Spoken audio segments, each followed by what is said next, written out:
आज आपको प्रोजी के कटले में आया है और ये प्रांची राजपूती पे चल रहे हैं और देखते हैं नया आर्टिकल क्या लेके बैठे हैं भैया। हाँ जी भैया, क्या लेके आए हो आज नया आर्टिकल आप? मल्टी कलर में लेके आओ, रजवाड़ा पोशाक है। रेट क्या रहने वाली है भैया इसकी? रेट मार्केट से सस्ती मिलेगी आपको। मार्केट में पहले मार्केट में ट्राई करके आना, फिर मेरे पास आना। अच्छा जी भैया, इसका दुपट्टा कौन सा कलर का रहने वाला है?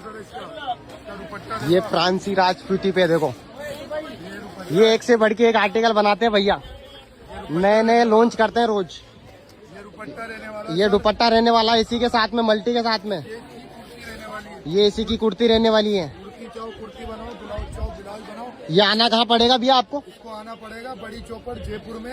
अच्छा जी भैया, हनुमान जी के मंदिर के पीछे चिरंजी कचौरी वाले से 4 दुकान आगे अपनी शॉप है, प्रांची राजपूती। जो भी फॉलो करेगा। अच्छा भैया।